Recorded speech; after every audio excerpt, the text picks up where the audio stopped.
Hello అండి, నేను మీ హరిత Mohan. Welcome back to RJ tasty treats.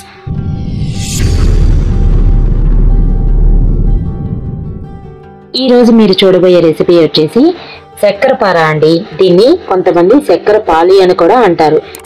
చాలా తక్కువ స్వీట్తో కరకరలాడుతూ తింటున్న కొద్దీ తినాలనిపించే మంచి స్నాక్ ఐటమ్ ఇది.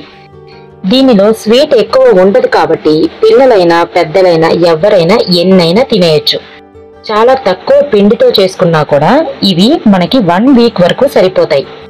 వీటిని ప్రిపేర్ చేయడం కూడా చాలా ఈజీగా ఉంటుంది.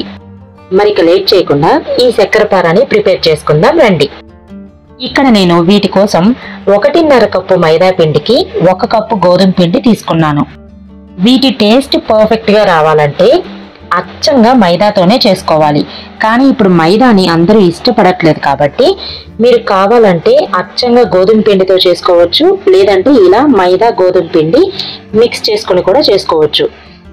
ఈ పిండిని పక్కన పెట్టుకొని ఇప్పుడు ఒక మిక్సర్ జార్లో 1/2 కప్పు బొంబాయి రవ్వ తీసుకొని వీలైనంత మెత్తగా గ్రైండ్ చేసుకోవాలి. దీన్ని కూడా ఈ పిండిలో వేసుకుందాం. ఇప్పుడు ఇదే మిక్సర్ జార్లో 2 యాలకులు, 1/2 కప్పు పంచదార వేసి వీటిని కూడా బాగా మెత్తగా గ్రైండ్ చేసుకోవాలి. ఈ పౌడర్ని కూడా ఈ పిండిలో వేసుకుందాం. ఇప్పుడు ఇందులో చిటికెడు సాల్ట్ వేసుకోవాలి. ఎంతైనా ఇది లైట్ స్వీట్ గా ఉండే స్నాక్ కాబట్టి కొంచెం ఉప్పు వేస్తే స్వీట్నెస్ అనేది పర్ఫెక్ట్ గా ఉంటుంది. ఇప్పుడు ఇందులో 1/2 కప్పు నెయ్యిని ఇలా కరిగించి వేసుకోవాలి. ముద్దలా వేస్తే పిండి కలపడానికి సరిగ్గా రాదు కాబట్టి ఇలా కాచిన నెయ్యి వేసి నెయ్యిలో పిండిని బాగా కలపాలి. కలిపేటప్పుడు పిండిని ఇలా నలుపుతో కలపండి. అప్పుడే మనకి చక్కెర పార షేపులు కానీ టెక్స్చర్ కానీ ఆ క్రంచీనెస్ అనేది పర్ఫెక్ట్ గా వస్తుంది. నెయ్యితో ఈ పిండి మొత్తం ఇలా కలిపిన తర్వాత కొంచెం కొంచెంగా వాటర్ వేసుకుంటూ చపాతీ పిండి మాదిరి కలుపుకోవాలి. చపాతీ పిండి అన్నాం కదా అని మరీ చపాతీలకి పూరీలకి కలిపినంత సాఫ్ట్ గా కలపకూడదు. ఇక్కడ చూసారు కదా, ఇలా కలుపుకోవాలి. ఇలా కలిపిన పిండిని మూత పెట్టుకుని కనీసం 15 నుండి 20 నిమిషాల పాటు పక్కన పెట్టుకోవాలి. 20 నిమిషాల తర్వాత పిండిని మరోసారి నలిపి దీనిని నేను 3 ఉండలుగా చేసుకున్నాను. ఇప్పుడు ఒక్కొక్క బాల్ని చపాతీ చేసినట్టు చేసుకోవాలి. ఇది ఎక్కడ అతుక్కోదండి కాబట్టి మనం చపాతీకి చేసినట్టు పొడి పిండి వేయాల్సిన పని లేదు. ఇక్కడ నేను చూపిస్తున్న విధంగా 2 వైపులా రోల్ చేసుకొని ఇప్పుడు మీకు నచ్చితే కాస్త నువ్వులు కూడా వేసి మరోసారి రోల్ చేయండి. ఈ నువ్వుల వల్ల చక్కెర పార టేస్ట్ అనేది ఇంకా బాగుంటుంది. ఇక్కడ నేను వచ్చేసి పరోటా అంత మందంగా చేసుకున్నాను. మీరు ఎంత మందంగా చేస్తే ఇవి ఫ్రై చేసిన తర్వాత దానికి డబుల్ సైజులో ఫ్రై అవుతాయి. ఇలా చేసిన తర్వాత దీన్ని మీకు నచ్చిన షేప్స్ లో నచ్చిన సైజులో చిన్న చిన్న ముక్కలుగా కట్ చేసుకోవాలి.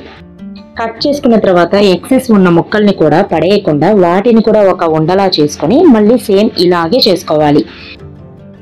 ఇక్కడ నేను 1 ఇంచ్ సైజులో స్క్వేర్ షేప్ లో కట్ చేసుకుని తీసుకున్నాను. నేను తీసుకున్న క్వాంటిటీకి చూసారా, ఇక్కడ ఇన్ని చక్కెర పార వచ్చాయి.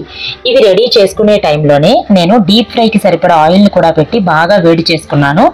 ఆయిల్ ఇలా హీట్ అయిన తర్వాత దీన్ని ఖచ్చితంగా మీడియం ఫ్లేమ్లో పెట్టుకొని కడాయికి సరిపోయినన్ని చక్కెర పార వేసి మంచి కలర్ వచ్చేలా ఫ్రై చేసుకోవాలి.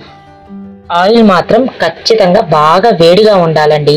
అప్పుడే ఇవి కంప్లీట్గా ఫ్రై అవుతాయి, అలానే చాలా క్రిస్పీగా ఉంటాయి. మధ్య మధ్యలో ఇలా కలుపుతూ ఫ్రై చేసుకోవాలి. ఇక్కడ చూసారు కదా, ఇలా మంచి కలర్ వచ్చేలా అన్నిటినీ ఒకే ఫ్లేమ్లో ఫ్రై చేసుకోవాలి.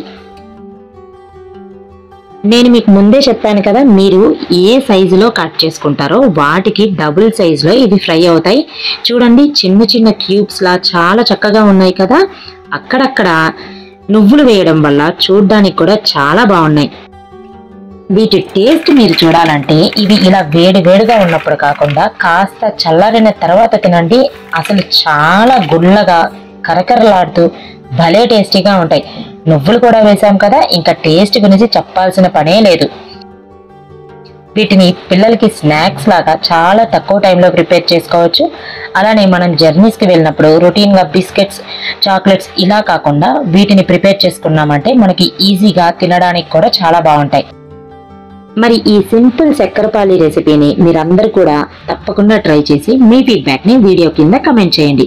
అలానే మరెన్నో రెసిపీస్ కోసం ఇంకా సబ్స్క్రైబ్ చేయని వాళ్ళు ఇప్పుడే నా ఛానల్ని సబ్స్క్రైబ్ చేసి బెల్ ఐకాన్ని కూడా యాక్టివేట్ చేయండి. మరో ఇంట్రెస్టింగ్ రెసిపీతో మళ్ళీ కలుద్దాం. Thanks for watching.